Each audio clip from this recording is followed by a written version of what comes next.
পর্যন্ত মায়ের রেহেমের ভিতরে আমার আল্লাহ রাব্বুল আলামিন ওই পানিটাকে রিফাইন করার পরে 40 দিন পরে যায় সেটা রক্তের পিণ্ড হয়ে যায়, রক্তের টুকরা হয়ে যায়। ওই রক্ত টুকরাটাকে আমার আল্লাহ আরো 40 দিন পর্যন্ত মায়ের পেটের মধ্যে আল্লাহ রিফাইন করতে থাকেন, রেহেমের ভিতরে আমার আল্লাহ রিফাইন করতে থাকেন। ওই 40 দিন চলে যাওয়ার পরে 80 দিন হলো। এই 80 দিন পরে ওই রক্তের খণ্ডটাকে আল্লাহ গোশত পিণ্ডি অস্থি পিঞ্জরে আল্লাহ একবারে হাড্ডি দিয়ে গোশত দিয়ে আল্লাহ ঢেকে একটা মানুষের ধীরে ধীরে আরো 40 দিন আল্লাহ রূপান্তর করেন। 4 মাস পরে মানব দেহটা মায়ের পেটের ভিতরে একটা রূপ নেয়। ঠিক তখনই আমার আল্লাহ রাব্বুল আলামিন জিবরাইল আলাইহিস সালাতু ওয়াস সালামকে দিয়া রুহের জগৎ থেকে আমাদের আসল ইঞ্জিন রুহু নামক ইঞ্জিনটা এনে ওই মায়ের রেহেমের ভিতরে আমার আল্লাহ রুহু নামক ইঞ্জিনটা দিয়ে দেন। যখন রুহু ফুকায় দেন তখন আল্লাহ জিবরাইলকে বললেন, জিবরাইল আমার এই বান্দার 4টে বিষয় তুমি নির্ধারিত করে দাও আমি আল্লাহর পক্ষ থেকে। 1 নম্বর, এ বান্দার হায়াত, সে কতদিন দুনিয়াতে বাঁচবে আমি আল্লাহর পক্ষ থেকে সেটা নির্ধারণ করে দাও। আমি আল্লাহর পক্ষ থেকে নির্দিষ্ট করে দাও 60 বছর বাঁচবে নাকি 19 বছর, না 3 দিন না 10 দিন, কত মিনিট কত সেকেন্ড পর্যন্ত দুনিয়াতে বাঁচবে। আমার রব্বে করিম ওই জায়গায় ওই সময় আমার আল্লাহ নির্ধারিত করে দেন। পৃথিবীর সবচেয়ে বড় 2টা দেশ, একটা দেশের নাম আমেরিকা আর একটা দেশের নাম রাশিয়া। বর্তমান পৃথিবীর 2টা দেশ বড় সুপ্রিম পাওয়ার, একবারে অস্ত্র এবং অর্থনৈতিকভাবে তারা সুপ্রিম পাওয়ার। 2টা দেশের যারা রাষ্ট্রপতি থাকেন একবারে নিশ্চিন্ত নিরাপত্তা, গোয়েন্দা ডিভিশন দিয়া, সেনাবাহিনী দিয়ে তাদের ডিভিশন নিরাপত্তা দেওয়া হয়। তারা যখন যেই দেশে যায় তাদের সাথে ব্রিফকেস থাকে। এই ব্রিফকেসগুলি কি জানেননি? আমেরিকা এবং রাশিয়ার প্রেসিডেন্টের হাতের কাছে ব্রিফকেস থাকে। হঠাৎ যদি রাশিয়ার প্রেসিডেন্ট বাংলাদেশে আসে অথবা আমেরিকার প্রেসিডেন্ট বাংলাদেশে সফরে আসে, আর ওই সময় রাশিয়া যদি আমেরিকা হামলা করে অথবা আমেরিকা যদি রাশিয়া হামলা করে, তখন ওনার দেশে যাওয়ার সময় হাতে নাই। এই বাংলাদেশ থেকে ব্রিফকেসটা খুলিয়া উনি তখনই এই বাংলাদেশে বসে বসে তিনি নির্দেশনা দিবেন। এটা এমন এক পাওয়ারফুল ব্রিফকেস যেটা নেটওয়ার্ক লাগে না, মেশিন লাগে না, চার্জ লাগে না। ওইখানে বসে বসে উনি নির্দেশনা যা দিবেন, আমেরিকায় বসে বসে সেনাপ্রধান এবং রাষ্ট্রীয় প্রধানরা সেই নির্দেশনা অনুযায়ী কাজ করবেন। আমেরিকা অথবা রুশিয়ার প্রেসিডেন্ট যদি এইখানে বসে তিনি পারমাণবিক হামলার নির্দেশনা দেন, তাহলে আমেরিকায় বসে বসে অথবা রাশিয়ায় বসে বসে তাদের সেনাবাহিনীরা সুইচগুলি টিপে টিপে দিবে, আর হাজার হাজার ক্ষেপণাস্ত্র, হাজার হাজার এই বোমারু বিমানগুলি তারা পারমাণবিক বোমা নিয়ে একটা আর একটা দেশের উপরে মারতে শুরু হয়ে যাবে। সারা পৃথিবীতে পারমাণবিক যুদ্ধ শুরু হয়ে যাবে। খুব মনোযোগ দিয়ে কিন্তু একটা প্রশ্ন করি, জবাব দিয়ে যাবেন। তাদের এত বড় নিরাপত্তা, আপনারা বলেন তো এই আজরাইল থেকে নিরাপত্তা দেওয়ার কোনো ব্যবস্থা আছে? ওই নামই আমার গলার মালা, ওই নাম জপে মোর জুড়াই জ্বালা, ওই নামই আমার গলার মালা, ওই নাম জপে মোর জুড়াই জ্বালা। আমার সব ভুল হবে না পেলে ওই, আমার সব ভুল হবে না পেলে ওই চরণ তলে ঠাই, ওই নামের মাঝে কি যেন এক শান্তি খুঁজে পাই, ওই নামের মাঝে কি যেন এক শান্তি খুঁজে পাই। আমি বিভোর হই রসুল নামের দুরুদ পড়ে যাই, ওই নামের মাঝে কি যেন এক শান্তি খুঁজে পাই।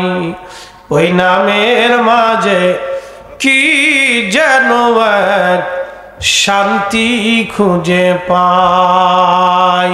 ওযু আর নামাজে দিলগুলি যারা ফেরেশতা রাখে তাদের চেহারার ভিতরে আল্লাহ নূর দিয়ে দেয়। একবার জোরে বলা যাবে কি মারহাবা। আল্লাহ রাসূলের সুন্নত মোতাবেক আপনি খাবার খান, সুন্নত মোতাবেক চলেন, আপনার চেহারা নষ্ট হবে না, স্বাস্থ্য নষ্ট হবে না, সৌন্দর্য নষ্ট হবে না। আলতাসনু পাউডার, ওই যে আপনার কি বলে ছেলের মেয়েদের জন্য ফেয়ার অ্যান্ড লাভলি আর বহুত কিছু আছে, আর ছেলেদের জন্য হ্যান্ডসাম, খালি মাইকতেছে। এই রে বাপরে বাপ, বেডিরা তো প্রতিনিয়ত ভ্যানিটি ব্যাগের ভিতরে আয়না রাখে, আবার কি ঘোড়ার ডিমের মাঝে মধ্যে হ্যাঁ লিপস্টিক হেতা রাখে। কলেজ ভার্সিটি গেলে বলে ভ্যানিটি ব্যাগের ভিতরে এটা রেখে দেয়, মাঝে মধ্যে লাগাচ্ছে। এগুলি দিয়ে সুন্দর হওয়া যায়? ওটা সুন্দর হতে হলে আল্লাহ প্রদত্ত রাসূল কারীমের সুন্নতে আসতে হবে। তোমাকে নবীর সুন্নতের ভিতরে আসো, রাসূলের চরিত্রের ভিতরে তুমি চলে আসো, নামাজে চলে আসো, সিজদাতে চলে যাও। আমার মালিক তোমার চেহারাকে নূরানি বানাই দিবে। এ নারী সমাজ, যদি সুন্দর হতে চাও, সুন্দরী হতে চাও, প্রকৃত সুন্দরী হইতে হলে তোমাকে পর্দায় আসতেই হবে, নামাজে আসতেই হবে। কথা কর না কেন? ঠিক না? মেয়েরা খালি আলতা মাখাইতে থাকে, ও সাতা মাখে যদি সুন্দর হইতো তা আফ্রিকার মানুষ কালাকে কিরে পোলাপান কথা কইস নাকি? আফ্রিকার মানুষ কালাকে এটা আইলে যদি বেটা সুন্দরী হইতো তা আফ্রিকা কালাকে, এ সব আফ্রিকা পাঠাই দাও। যদি ওরা সুন্দর হয় তাহলে পরে আমরা লাগাবো। ও কিয়ামত পর্যন্ত ডলবে, কিন্তু কাজ হবে না। শোনেন, সৌন্দর্যটা আল্লাহ প্রদত্ত জিনিস। আফ্রিকার কিছু মানুষ দেখবেন কালো, দেখবেন কিছু নামাজি আছে কালো, কিন্তু চেহারার ভিতরে নূর চমকায়। আল্লাহ বান্দাকে সুন্দর করে বানাইছে। এই বান্দা দুনিয়াতে আসার পরে ওই ওয়াকাম সকাম করে নিজেরা নষ্ট করে দিচ্ছে। আল্লাহ অসুন্দর বানান নাই। একটা বাচ্চার চেহারার দিকে তাকাবেন, আপনার সন্তান যদি আসে, নাতি যদি আসে, ভাই যদি হয়, ভাগিনা যদি হয়, ভাতিজা যদি হয়, দেখবেন ওর হাত, আঙ্গুল, চোখ, কান, নাক, ঠোঁট কত সুন্দর করে আল্লাহ বানাইছে। কি চমৎকার আল্লাহ রিফাইন করছে ওরে, কি সুন্দর। আল্লাহু আকবার। এই জন্য বাচ্চা দেখলে মানুষ চুমা দেয়, আদর করে। আর বাচ্চা দেখলে যে আদর করে না, আল্লাহ রাসূল বলছে আমার উম্মতের দলভুক্ত না, ওটা শয়তান। বাচ্চা দেখলে আদর করতে হবে, সে যার বাচ্চা হোক আদর করবে, চুমা দিবে। আর এতিম হলে তার মাথায় হাত বুলাই দিবেন, তাকে সাহায্য করবে। আর পকেট থেকে মাল লয়ে যায় না। অনেক চাচা আছে এতিম ভাতিজার টাকার জমি বুঝাই দেয় না। কি কথা কর না কেন? এগুলো সমাজের কীট, সার পোকা, উই পোকা, তেলা পোকা। কথা কর না কেন? এগুলো নীরব জুলুম। এই সমস্ত জুলুমের জন্য আকাশ থেকে বৃষ্টি হয় না। এই সমস্ত নীরব জুলুম, এগুলির জন্য আকাশ থেকে বৃষ্টি হয় না। আপনাদেরকে সতর্ক হতে হবে। আপনার বোন, আপনার মেয়ে, আপনার সন্তান, আপনার স্ত্রীকে সতর্ক করতে হবে। আজকে নিত্য নতুন বহু পয়জন বের হয়ে গেছে। কয়েকদিন আগে খবরে দেখলাম এক মেয়েকে ধরে নিয়ে 17-27 দিন পর্যন্ত ধর্ষণ করছে, ভিডিও করছে। এগুলি বিদেশে পাচার করে। কালকেও সময় টিভিতে খবরে দেখলাম 64,000 বাংলাদেশের নারী বিদেশে পাচার হয়েছে। আপনি কল্পনা করতে পারবেন? পতিতলে বিক্রি করে দিয়েছে। খালি ইঁদুরের মতো জন্ম দিয়ে ছেড়ে দিলে হবে না, মানুষ বানাইতে হবে। সন্তানদেরকে মাদ্রাসায় দিতে চান না, কে মাদ্রাসায় দিলে কিন্তু চোর হবে নাকি? রিজিক কি আপনার আমার হাতে নাকি? রিজিক তো আল্লাহর আসমান থেকে বন্টন। সন্তানদেরকে মাদ্রাসায় দিয়ে দেন, ওটা মানুষের মতো মানুষ হবে। কি কথা কন না কেন? দিয়ে দেন মাদ্রাসা, তা তো দিবেন না। মাদ্রাসায় দিয়ে দেন, উলামা ইকরামের দর্শে বসান, মাদ্রাসাতে বসান, কোরআন শিখান, আদব শিক্ষা দেন। নাহলে আগামী প্রজন্ম ভয়াবহতার দিকে যাবে। আর যেগুলো আছে খালি বেদাত বেদাত এগুলো বন্ধ করার চেষ্টা করতেছে, ঘরে ঘরে মিলাদ দিতে হবে। এই আস্তে বলেন তো, জোরে বলেন।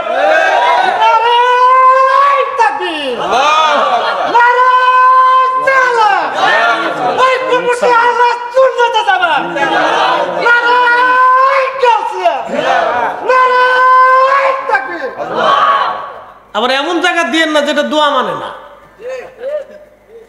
এ দেশের আলেমদেরকে সবচেয়ে বেশি সম্মান মানুষ দেয়। আপনাদের বাড়ির ভালো খাবারটা আমাদের জন্য বরাদ্দ করে, কথা কিন্তু একটা চুল পরিমাণ মিথ্যা না। আপনার বাড়ির ভালো ডিম, ভালো মাছ, ভালো সবজিটা আমাদের জন্য বরাদ্দ হয়। কোনো ছেলে যদি কোনো বাড়িতে লজিং থাকে তো ওই মহিলা চিন্তা করে, ওই মাটা চিন্তা করে যে আমার ছেলেরা খাক বা না খাক, এই ছেলেটা আমার বাড়িতে খেয়ে আলেম হচ্ছে, মাদ্রাসায় পড়ে, তো বাড়ির ভালো ডিমটা আলাদা করে ওই মাটা ওই ছেলেটার জন্য রেখে দেয়, যদিও পরের ছেলে, কিন্তু ওই ডিমটা, ওই মাছের টুকরাটা, একটু সবজিটা, ভালো তরকারিটা ওর জন্য আলাদা রাখে। কেন রাখে জানেন? যে ছেলেটা বড় হলে আমার জন্য দোয়া করবো, আলেম হবে। ছেলে এমন এক মাদ্রাসায় পড়ছে, দোয়াই মানে না। বেটি ডিমও শেষ, মাছও শেষ, তরকারিও শেষ।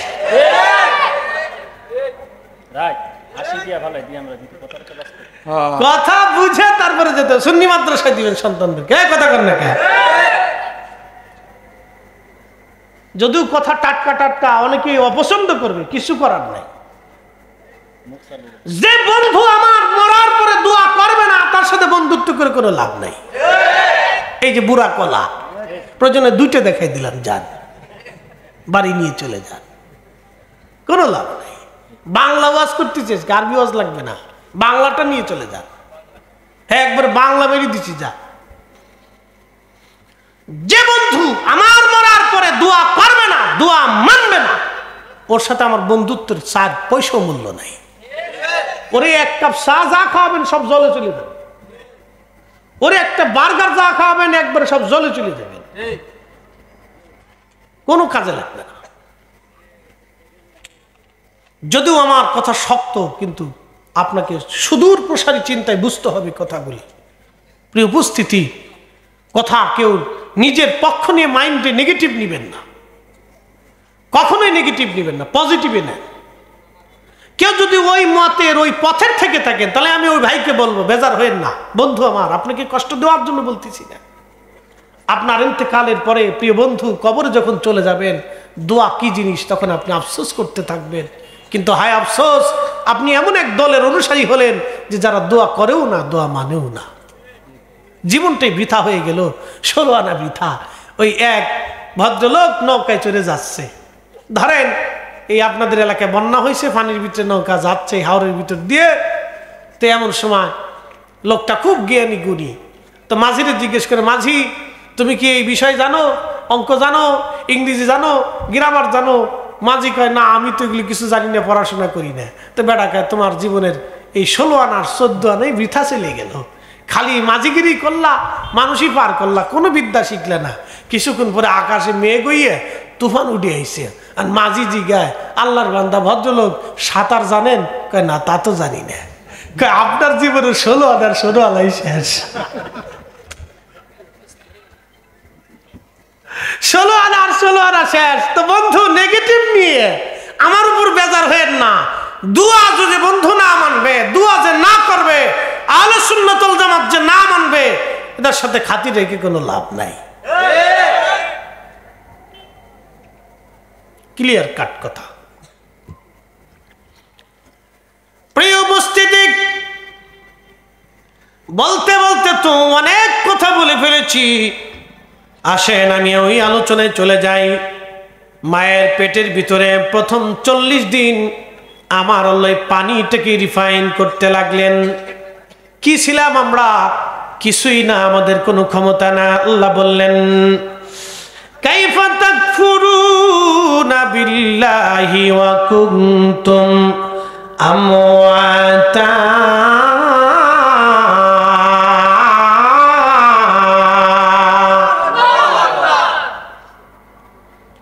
কি করে আমি মালিককে তোমরা অস্বীকার করো, আমি রবকে তোমরা অস্বীকার করো, অথচ তোমরা নির্জীব ছিলে, একেবারে নিষ্প্রাণ ছিলে, মৃত ছিলে, কোনো অস্তিত্ব তোমাদের দুনিয়ার মধ্যে ছিল না। এখানে 100 বছরের কেউ আসে নাই। দাদুর বয়স কত? 80। তো উনি যদি 80 হয় তো এরকমই 80-85, এর উপর আর কোনো নাই। 100 বছরের কেউ নাই। তার অর্থ হচ্ছে 100 বছর আগে আমরা এখানে যারা উপস্থিত, 100 বছর আগে পৃথিবীতে আমাদের কোনো কর্তৃত্ব ছিল না, আমাদের উপস্থিতিও ছিল না, আমাদের কিছুই ছিল না। আজকে আমরা পৃথিবীতে আসছি, 100 বছর পর হয়ে গেলে আমাদের আবার অস্তিত্ব বিলীন হয়ে যাবে। নতুন জেনারেশন আসবে, নতুন জাতি আসবে, নতুন মানুষ আবার পৃথিবীতে আসবে, তারা চলে যাবে, আবার নতুন মানুষ আসবে, তারা চলে যাবে, আবার নতুন মানুষ আসবে। পরিবর্তন হতে হবে, অল্টারনেট হতে থাকবে। কিন্তু এই যে আজকে কোরআনের আইন, কোরআনের বাণী, আজানের শব্দ, আমার রাসূলের গোলামি আগেও ছিল, এখনো আছে, আগামীতেও চলতে থাকবে। আজানের ধ্বনি কখনোই বন্ধ হবে না। কি কথা কর না কেন, ঠিক কিনা? কিন্তু আমরা থাকবো না, আমরা চলে যাব। 100 বছর আগে যারা ছিলেন তারা আজ দুনিয়াতে নাই, তারা সবাই কবরের বাসিন্দা হয়ে গেছেন, কবরের বাসিন্দা হয়ে গেছেন। জিন্দেগি তোর যাইরে ফাঁকি দিয়া রে সোনার আদর, জিন্দেগি তোর যায় ফাঁকি দিয়া। ও আদমরে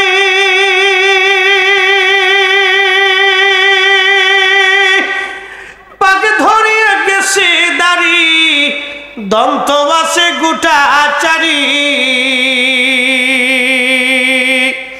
সমন জারি গিয়াছে করিয়ারে সোনার আদর, জিন্দেগি তোর যায় ফাঁকি দিয়া, জিন্দেগি তোর যায় রে ফাঁকি দিয়া রে সোনার আদর, জিন্দেগি তোর যায় ফাঁকি দিয়া।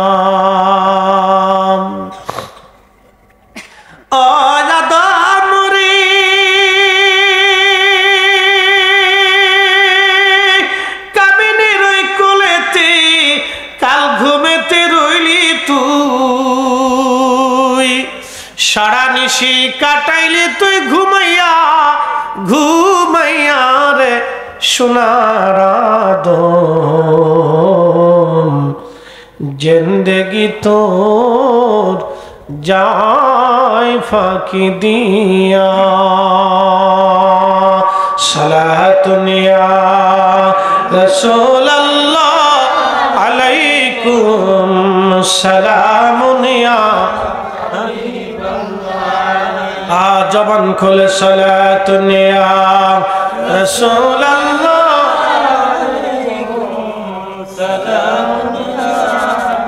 হাবিবাল্লাহ আলাইকুম সালাতুন ইয়া রাসূলুল্লাহ আলাইকুম সালামুন ইয়া হাবিবাল্লাহ। বন্ধু আমার, 40 দিন পর্যন্ত মায়ের রহমের ভিতরে আমার আল্লাহ রাব্বুল আলামিন ওই পানিটাকে রিফাইন করার পরে 40 দিন পরে যায় সেটা রক্তের পিণ্ড হয়ে যায়, রক্তের টুকরা হয়ে যায়। ওই রক্ত টুকরাটাকে আমার আল্লাহ আরো 40 দিন পর্যন্ত মায়ের পেটের মধ্যে আল্লাহ রিফাইন করতে থাকেন, রহমের ভিতরে আমার আল্লাহ রিফাইন করতে থাকেন। ওই 40 দিন চলে যাওয়ার পরে 80 দিন হলো। এই 80 দিন পরে ওই রক্তের খণ্ডটাকে আল্লাহ গোশত পিণ্ডি অস্থি পিঞ্জরে আল্লাহ একবারে হাড্ডি দিয়ে গোশত দিয়ে আল্লাহ ঢেকে একটা মানুষের ধীরে ধীরে আরো 40 দিন আল্লাহ রূপান্তর করেন। 4 মাস পরে মানব দেহটা মায়ের পেটের ভিতরে একটা রূপ নেয়। ঠিক তখনই আমার আল্লাহ রাব্বুল আলামিন জিব্রাইল আলাইহিস সালাতু ওয়াস সালামকে দিয়া রুহের জগৎ থেকে আমাদের আসল ইঞ্জিন রুহু নামক ইঞ্জিনটা এনে ওই মায়ের রহমের ভিতরে আমার আল্লাহ রুহু নামক ইঞ্জিনটা দিয়ে দেন। যখন রুহু ফুকায় দেন তখন আল্লাহ জিব্রাইলকে বললেন, জিব্রাইল আমার এই বান্দার 4টে বিষয় তুমি নির্ধারিত করে দাও আমি আল্লাহর পক্ষ থেকে। 1 নম্বর, এ বান্দার হায়াত, সে কতদিন দুনিয়াতে বাঁচবে আমি আল্লাহর পক্ষ থেকে সেটা নির্ধারণ করে দাও। আমি আল্লাহর পক্ষ থেকে নির্দিষ্ট করে দাও 60 বছর বাঁচবে নাকি 19 বছর, না 3 দিন না 10 দিন, কত মিনিট কত সেকেন্ড পর্যন্ত দুনিয়াতে বাঁচবে। আমার রব্বে করিম ওই জায়গায় ওই সময় আমার আল্লাহ নির্ধারিত করে দেন। পৃথিবীর সবচেয়ে বড় 2টা দেশ, একটা দেশের নাম আমেরিকা আর একটা দেশের নাম রাশিয়া। বর্তমান পৃথিবীর 2টা দেশ বড় সুপ্রিম পাওয়ার, একবারে অস্ত্র এবং অর্থনৈতিকভাবে তারা সুপ্রিম পাওয়ার। 2টা দেশের যারা রাষ্ট্রপতি থাকেন একবারে নিশ্চিন্ত নিরাপত্তা, গোয়েন্দা ডিভিশন দিয়া, সেনাবাহিনী দিয়ে তাদের ডিভিশন নিরাপত্তা দেওয়া হয়। তারা যখন যেই দেশে যায় তাদের সাথে ব্রিফকেস থাকে। এই ব্রিফকেসগুলি কি জানেননি? আমেরিকা এবং রাশিয়ার প্রেসিডেন্টের হাতে কাছে ব্রিফকেস থাকে। হঠাৎ যদি রাশিয়ার প্রেসিডেন্ট বাংলাদেশে আসে অথবা আমেরিকার প্রেসিডেন্ট বাংলাদেশের সফরে আসে, আর ওই সময় রাশিয়া যদি আমেরিকা হামলা করে অথবা আমেরিকা যদি রাশিয়া হামলা করে, তখন ওনার দেশে যাওয়ার সময় হাতে নাই। এই বাংলাদেশ থেকে ব্রিফকেসটা খুলিয়া উনি তখনই এই বাংলাদেশে বসে বসে তিনি নির্দেশনা দিবেন। এটা এমন এক পাওয়ারফুল ব্রিফকেস যেটা নেটওয়ার্ক লাগে না, মেশিন লাগে না, চার্জ লাগে না। ওইখানে বসে বসে উনি নির্দেশনা যা দিবেন, আমেরিকায় বসে বসে সেনাপ্রধান এবং রাষ্ট্রীয় প্রধানরা সেই নির্দেশনা অনুযায়ী কাজ করবেন। আমেরিকা অথবা রুশিয়ার প্রেসিডেন্ট যদি এইখানে বসে তিনি পারমাণবিক হামলার নির্দেশনা দেন, তাহলে আমেরিকায় বসে বসে অথবা রাশিয়ায় বসে বসে তাদের সেনাবাহিনীরা সুইচগুলি টিপে টিপে দিবে, আর হাজার হাজার ক্ষেপণাস্ত্র, হাজার হাজার এই বোমারু বিমানগুলি তারা পারমাণবিক বোমা নিয়ে একটা আর একটা দেশের উপরে মারতে শুরু হয়ে যাবে। সারা পৃথিবীতে পারমাণবিক যুদ্ধ শুরু হয়ে যাবে। খুব মনোযোগ দিয়ে কিন্তু একটা প্রশ্ন করি, জবাব দিয়ে যাবেন। তাদের এত বড় নিরাপত্তা, আপনারা বলেন তো এই আজরাইল থেকে নিরাপত্তা দেওয়ার কোনো ব্যবস্থা আছে? আমার দিকে তাকাও, খুব গুরুত্বপূর্ণ। আজরাইল থেকে নিরাপত্তা দেওয়ার কোনো ব্যবস্থা আছে? পারছে কেউ? আগামীতে পারবে? এই জন্য আল্লাহ বলছেন, জিব্রাইল আমার বান্দার 4টে জিনিস একেবারে আমায় আল্লাহর পক্ষ থেকে নির্ধারিত করে দাও। 1 নম্বর হায়াত, কত সময় পর্যন্ত ফরিদি সাহেব বেঁচে থাকবে আল্লাহ কর্তৃক নির্ধারিত। কত সময় পর্যন্ত আপনি বেঁচে থাকবেন আল্লাহ কর্তৃক নির্ধারিত। 1 সেকেন্ড আগেও না পরেও না, সময় আসার সাথে দুনিয়াতে আর থাকার কোনো সুযোগ নাই, কোনো রাস্তা নেই। বুঝে আপনাকে বাড়ি যেতে হবে, এখান থেকে শিখে যেতে হবে। ওয়াজ কোনো বিনোদন না, ওয়াজ হচ্ছে এখান থেকে শিখে যাওয়ার একটা জায়গা, বুঝে যাওয়ার জায়গা। আপনাদেরকে দাওয়াত করে এনে বোঝানো হয়, কারণ কি জানেন? আপনারা আমরা শয়তানের পাল্লায় পড়িয়ে মাঝে মধ্যে আল্লাহ থেকে জুদা হয়ে যাই, রসুলের গোলামি থেকে দূরে সরে যাই। এই নসিহত শুনলে তখন আমাদের দিলগুলি ওইদিকে রুজু হয়ে যায়, ফিরে যায়। এই জন্য যত বেশি সম্ভব তত নসিহত চালু করতে হবে। কথা কর না, ঠিক কিনা? এগুলি বেশি বেশি দরকার। কিন্তু ব্রাহ্মণবাড়ি একটু ভিন্ন রকম, ও আজও বেশি হয়, ঝগড়াও বেশি হয়। কি জ্বালার দেশ আল্লাহ জানে। ও আজও বেশি, ঝগড়াও বেশি। গ্রামে গ্রামে ও আজ হইতেছে, কিন্তু আবার ঝগড়াও বেশি, বিরাট বড় ঝগড়া, ঝগড়া শেষ নাই। আল্লাহু আকবার। বহুদিন পরে আজকে এরকম একটা সুন্দর বাতাস পেলাম, মাশাআল্লাহ। সকলে বলেন আলহামদুলিল্লাহ। তো 4টে জিনিস আল্লাহ কর্তৃক বান্দার জন্য নির্ধারিত। প্রথম নম্বর কি? হায়াত। জোরে বলেন, প্রথম নম্বর কি? হায়াত। শেষ হয়ে গেলে দুনিয়াতে থাকার আর সুযোগ আছে? কোনো সুযোগ নেই। আল্লামা ইমাম আহমদ ইবনে হাম্বল কিতাবুজ জুহুদের মধ্যে একটা ঘটনা লিখছেন। সুলাইমান আলাইহিস সালামের তো বিরাট বড় রাজদরবার, যেটা বর্তমান ফিলিস্তিন। এই ফিলিস্তিন ছিল ওনার রাজধানী বাইতুল আকসা। এটা সুলাইমান আলাইহিস সালামের রাজধানী ছিল। এখানে ওনার বিরাট বড় বড় আলিশান প্রাসাদ ছিল, কিন্তু আজকে নাই। অনেক বড় বিরাট বড় আলিশান প্রাসাদ ছিল সুলাইমান আলাইহিস সালামের, কিন্তু আজকে নাই। উনি রাজ দরবারের ভিতরে বসে রয়েছেন। তো আজরাইল আলাইহিস সালাম ওনার সাথে মাঝে মধ্যে যে দেখা সাক্ষাৎ করতেন। সুবহানাল্লাহ বলা যাবে? মার্কিন প্রেসিডেন্টের সাথে আজরাইল দেখা সাক্ষাৎ করে নাকি কোন? হ্যাঁ হ্যাঁ, দেখেন আল্লাহ পৃথিবীতে দুইজনকে রাজত্ব দিয়েছিলেন মুসলমান, সারা পৃথিবীর রাজত্ব। একজন বাদশা জুলকারনাইন আর একজন হযরত সুলাইমান আলাইহিস সালাম। মুসলিমদের ভিতরে দুইজনকে তাম পৃথিবীর প্রত্যেক ইঞ্চি মাটির বাদশাহী দিয়েছিলেন। এত বড় বাচ্চা আর দুনিয়াতে হইতো না।